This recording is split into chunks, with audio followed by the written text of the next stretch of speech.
শুভ সন্ধ্যা সকলকে। এই বাংলার প্রতিটি কোণে ছড়িয়ে থাকা প্রতিটি পরিবারের প্রতিটি সদস্যকে আমি জানাই আমার প্রণাম। দেখুন, এটি একটি রাজনৈতিক বিতর্কের মঞ্চ, কিন্তু আজ আপনাদের সামনে আমি কোনো দলীয় রাজনীতির ভোটের অঙ্ক কষতে আসিনি।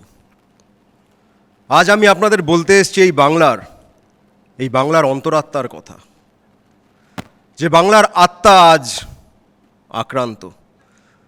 এই বাংলার আত্মা আজ আক্রান্ত সেই বর্গীদের হাতে, যারা পশ্চিম দেশ থেকে এসেছে, যারা পশ্চিম দেশ থেকে এসে আমাদের শেখাতে চায় যে আমরা কি ভাষায় কথা বলবো।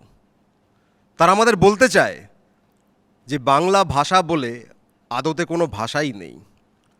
তারা আমাদের বুঝিয়ে দিতে চায় যে বাংলা ভাষা না না না ওটা নয়, ওটা আসলে বাংলাদেশি ভাষা, বাঙালি ও তো আসলে উই পোকা।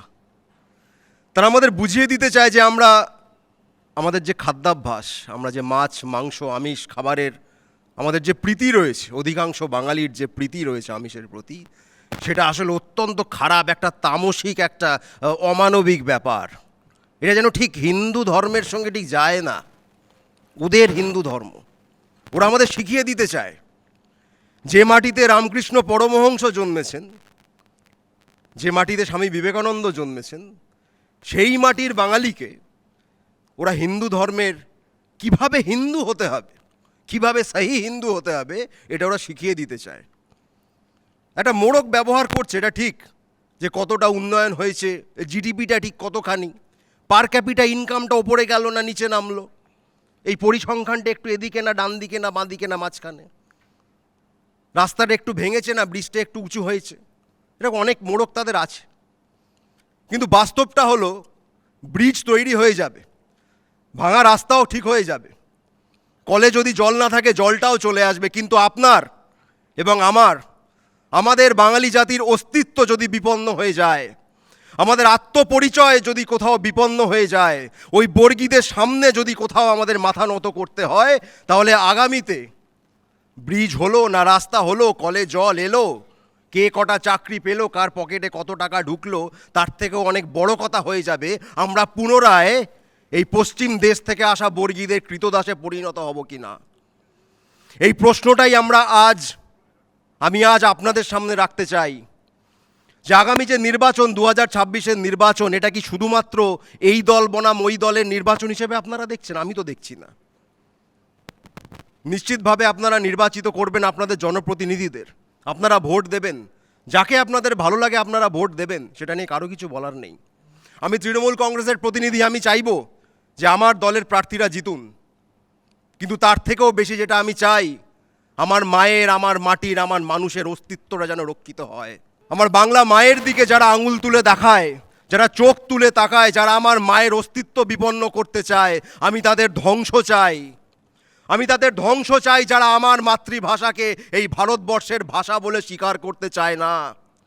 আমি ধ্বংস চাই তাদের যারা ভিন রাজ্যে কাজ করতে যাওয়া আমার ভাইকে, আমার বাঙালি ভাইকে পিটিয়ে মারে কারণ সে বাঙালি। আমি ধ্বংস চাই তাদের যারা এই বাংলার মানুষকে বাঙালি বনাম বাঙালি এইভাবে ভেঙে দিতে চায়, আমি তাদের ধ্বংস চাই। আমি চাই এই নির্বাচন এমন একটি নির্বাচন হোক যেখানে ওরা দিল্লি থেকে যত খুশি সেনা আনুক, যত খুশি সাঁজোয়া গাড়ি আনুক, যত খুশি বন্দুকের নল আর বেয়োনেট আর ভারী বুট আনুক, এই নির্বাচনে বাঙালি যেন তাদের জবাব দেয়। ওরা যত এজেন্সি আনুক, যত ইডি আনুক, যত সিবিআই আনুক, যত নির্বাচন কমিশনকে দিয়ে নির্বাচন করিয়ে নিক, তাদের মতো করে করিয়ে নিক, আমি চাই বাঙালি ওদের জবাব দিক। ওরা এসআইআরের মাধ্যমে যত লক্ষ লক্ষ কোটি কোটি বাঙালির নাম বাদ দিয়ে আমাদের দুর্বল করতে চাক না কেন, আমি চাই বাঙালি ওদের জবাব দিক। ওরা একটা জিনিস ভুলে যায়, ওরা বারবার একটা জিনিস ভুল করে, যে বাঙালি আসলে ঠিক সেই বাঘের মতো, যাকে যতক্ষণ না খোঁচাচ্ছেন সে কিন্তু শান্ত, সে এমনিতে কিছু বলে না, এমনিতে সে ঠিক আছে, ভালো আছে, কিন্তু খোঁচা খাওয়া বাঘ ঠিক কতটা ভয়ঙ্কর হতে পারে সেই ধারণা কি এদের আদৌ আছে? না, নেই। সেই ধারণাটা আমরা ওদেরকে দেব, এই নির্বাচনের মাধ্যমে দেব, রাস্তায় দেব, পাড়াতে দেব, অলিতে দেব, গলিতে দেব, গ্রামে দেব, শহরে দেব, ওই পাহাড় থেকে সমতল, সমতল থেকে সমুদ্র, প্রতিটা প্রান্তে, প্রতিটা প্রান্তরে বাংলার এই প্রতিটি কোণায়, প্রতিটা বিধানসভায় আমরা ওদের সমুচিত জবাব দেব। যারা দখল করতে চেয়েছে আমাদের মাটিকে, যারা দখল করতে চেয়েছে আমাদের আত্মাকে, তাদেরকে ইঞ্চিতে ইঞ্চিতে জবাব দেওয়ার লড়াই এইটা। শুধুমাত্র কোনো প্রার্থীকে গিয়ে ভোট দেওয়ার প্রশ্নে আপনারা অনেক কিছু ভাবতে পারেন, এ ভালো ও খারাপ, এ এতটা করেছে অতটা করবে, এই প্রতিশ্রুতি ওই প্রতিশ্রুতি, অনেক কিছু থাকতে পারে। কিন্তু সবার ওপরে আমাদের পরিচিতি, সবার ওপরে এই বাঙালির অস্তিত্ব রক্ষার লড়াই। আপনারা জানেন এসআইআরের মাধ্যমে এখনো পর্যন্ত 91 লক্ষ মানুষের নাম ওরা বাদ দিয়েছে। আপনারা জানেন ইডি সিবিআই এর মাধ্যমে একের পর এক বিরোধী নেতাদের হয় সমন করেছে, নয় জেলে পুরেছে। এইমাত্র সেদিন আইপ্যাক, একটি ভোট কুশলী সংস্থা যারা এই রাজ্যে তৃণমূল কংগ্রেসের হয়ে ভোট কুশলীর কাজ করে, তাদের যে ডিরেক্টর, তাকে তারা গ্রেপ্তার করেছে। আর মাত্র 7 দিন পর নির্বাচন, প্রথম দফার নির্বাচন। তারা গ্রেপ্তার করেছে সেই ডিরেক্টরকে, যে বিজেপি বিরোধী একটি দলের হয়ে ভোট কুশলীর কাজ করে। সে সরাসরি রাজনীতি করে না, সে কোনো রাজনীতিবিদ নয়, সে ভোটে দাঁড়ায় না, সে কোনোদিন ভোটে দাঁড়ায়নি, সম্ভবত কোনোদিন দাঁড়াবেও না, আমরা জানি না। এটি কর্পোরেট সংস্থায় কাজ করেন একজন ব্যক্তি, তাকে পর্যন্ত এরা গ্রেপ্তার করেছে। বিরোধী নেতা নেত্রীদের হেনস্থা করার কথা তো ছেড়েই দিন।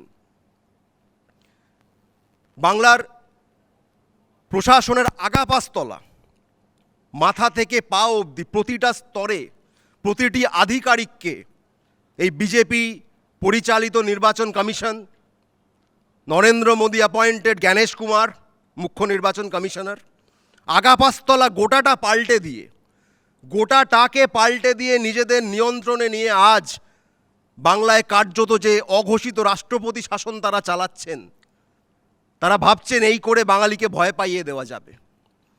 তারা ভাবছেন হাজারে হাজারে আধা সেনা পাঠিয়ে বুঝি, ওই ভারী বুটের শব্দ দিয়ে বুঝি বাঙালিকে ভয় পাইয়ে দেওয়া সম্ভব। তারা ভাবছেন যে নামগুলো বাদ দিয়ে বিভিন্ন বিধানসভায় এর আগের বার যে ব্যবধানে হেরেছিলেন, সেই ব্যবধানটা বুঝি মুছে ফেলা যাবে। তারা ভাবছেন আমরা মুসলমানদের টাইট দিচ্ছি, এই ন্যারেটিভ ছড়িয়ে বাঙালি হিন্দুদের মধ্যে তারা বোধহয় পুনরায় বাঙালির মধ্যে বিভাজন তৈরি করতে পারবেন। কিন্তু তারা ভুল ভাবছেন। এই বঙ্গে যারা বিজেপি করেন, পশ্চিম থেকে তাদের প্রভুরা আসেন, তাদেরকে বলে দেন এই এটা করো, তারা করে। তাদেরকে বলে এই বসো, তারা বসে, বলে এই ওঠো, তারা ওঠে। তারা তো কৃতদাসত্ব করছেন, রাজনৈতিক কৃতদাস তারা। তারা ভাবছেন এই বাংলার মানুষকেও তারা একইভাবে ওই পশ্চিম থেকে আসা হানাদার দস্যুদের কৃতদাস বানাবেন। কিন্তু আপনারা ভুল করছেন। হ্যাঁ, এটা ঠিক যে এই বাংলায় নেত্র সেনের জন্ম হয়েছিল, যে সূর্য সেনকে ধরিয়ে দিয়েছিল। কিন্তু এই বাংলাতেই তো সূর্য সেনেরও জন্ম হয়েছিল। বাঙালি কিন্তু পক্ষ বাঁচতে জানে। দেখুন, এটা খুব সহজ কথা। বাঙালি পক্ষ বাঁচতে জানে। যখন আমাদের পক্ষ বাঁচতে হয়, আমরা সূর্য সেনেরই পক্ষ বাঁচি, আমরা নেত্র সেনের পক্ষ বাঁচি না। তাই এই বাংলায় যে বাঙালিরা বিজেপি করছেন, যে বাঙালি নেতারা পশ্চিম থেকে আসা প্রভুদের পা ধোয়া জল খেতে পারলে কেতার্থ বোধ করছেন, তাদেরকে বলবো এখনও সময় আছে, আপনারাও পক্ষটা বেছে নিন, কারণ এরপর বেশি সময় নাও থাকতে পারে। নেত্র সেনের পক্ষ নয়, সূর্য সেনের পক্ষ বাছুন। পশ্চিম থেকে আসা বর্গীদের নয়, এই বাঙালিদের পক্ষ বাছুন। কারণ এই নির্বাচনে যতই আপনারা হাজারে হাজারে আধা সেনা দিয়ে, আপনাদের নিজস্ব নির্বাচন কমিশনার দিয়ে, আপনাদের এজেন্সি দিয়ে এই নির্বাচন করান না কেন, এই নির্বাচনে বাংলা হারবে না। এই নির্বাচনে বাঙালিকে আপনারা হারাতে পারবেন না। কারণ বাঙালি জানে, বাঙালি লড়তে জানে।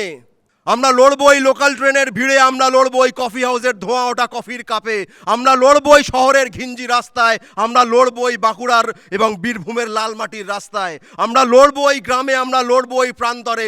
কারণ এটা বাঙালির, বাংলার আত্মপরিচয় বাঁচানোর লড়াই। এইটা বাঙালি বোঝে, এইটা বাঙালি জানে।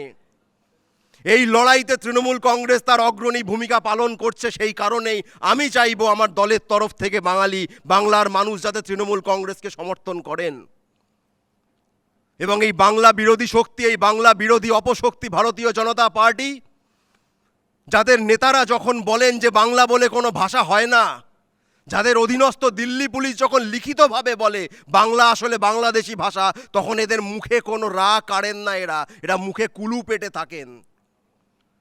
এরা ভাষা বনাম ভাষা লড়িয়ে দিতে চান। যখনই আপনি বাংলা ভাষার অধিকারের কথা বলবেন, এরা তখনই আপনাকে বলবো তাহলে বুঝি উর্দু চাই। অথচ বাস্তব পরিসংখ্যান হলো, বাস্তব পরিসংখ্যান হলো বিগত 12 বছরে যতদিন এই নরেন্দ্র মোদীর সরকার থেকেছে এখনো পর্যন্ত আছে, তারা উর্দুর প্রসারের জন্য 850 কোটি টাকার বেশি খরচ করেছে। তারা হিন্দির প্রসারের জন্য 650 কোটি টাকার বেশি খরচ করেছে, আর বাংলা ভাষার জন্য 1 নয়া পয়সা করেনি। এটাই হলো এই ভারতীয় জনতা পার্টির বাস্তবতা। এর এসআইআর এর মাধ্যমে 200-র বেশি বাংলার মানুষকে কার্যত খুন করেছে। এরা ভিন রাজ্যে কাজ করতে যাওয়া আমাদের বাঙালি ভাইদের পিটিয়ে মেরেছে, এদের পুলিশ গ্রেপ্তার করেছে, ডিটেনশন ক্যাম্পে পুরে দিয়েছে, রাতের অন্ধকারে পেলোডার দিয়ে ছুঁড়ে ফেলে দিয়েছে। এরা বাঙালিকে মানুষ মনে করে না। এরা ভাবছে শুধুমাত্র হিন্দু বনাম মুসলমানের এই ধোঁয়া ছড়িয়ে, এই বিষ ছড়িয়ে, এই মাদকতা ছড়িয়ে ওরা বাংলাকে দখল করে নেবে। ওরা ভাবছে বাঙালি বুঝি ঝিমোচ্ছে, বাঙালি বুঝি ঘুমোচ্ছে। কিন্তু ওরা জানে না বাঙালি ভেতরে ভেতরে তৈরি হচ্ছে। বাঙালি তৈরি হচ্ছে জবাব দেওয়ার জন্য। ওরা ভুলে যায় যেটা রয়্যাল বেঙ্গল টাইগারের মাটি। ওরা ভাবছে আমাদের কোণঠাসা করে দিয়েছে, আমাদের দুপা পিছিয়ে দিয়েছে। আমরা দুপা পিছিয়েছি? হায়, হেরে যাওয়ার জন্য নয়। রয়্যাল বেঙ্গল টাইগার দুপা পেছোয় তার শিকারের ওপর ঝাঁপিয়ে পড়ার জন্য। আগামী 23 তারিখ এবং আগামী 29 তারিখ যখন আপনি ভোট দিতে বেরোবেন, আপনার বাড়ি থেকে যখন আপনি ভোট দিতে বেরোবেন, আপনার বাড়ির লোককে নিয়ে যান, আপনার প্রতিবেশীটাকে নিয়ে যান, আপনার পাড়ার মানুষজনকে নিয়ে যান, এবং এই বাংলা বিরোধী শক্তিকে যাতে এই মাটিতেই আমরা ধ্বংস করে পুঁতে ফেলতে পারি তার ব্যবস্থা করুন গণতান্ত্রিকভাবে। এমনভাবে বোতাম টিপুন যাতে এই বাংলা বিরোধী শক্তি এই বাংলা থেকে আগামীতে নিশ্চিহ্ন হয়ে যায়। কারণ প্রতিটি বাঙালির সম্মানের সঙ্গে, সমতার সঙ্গে, সমানাধিকারীর সঙ্গে এই ভারতবর্ষে বাঁচার অধিকার আছে। সেই অধিকার, আমাদের আত্মপরিচয়, আমাদের অস্তিত্ব রক্ষার লড়াই আমাদেরকেই করতে হবে, এবং আমরা সেটা করে দেখাবো। আসছে 4 মে। আমি প্রতিটি বাংলা বিরোধী বিজেপির নেতা থেকে কর্মীদের বলে দিতে চাই, এখনো সময় আছে। বাংলার পক্ষ বাছুন, বাঙালির পক্ষ বাছুন, বর্গীদের পক্ষ বাঁচবেন না। জয় বাংলা, জয় বাংলা, জয় বাংলা। এবিপি আনন্দ, এগিয়ে থাকে, এগিয়ে রাখে।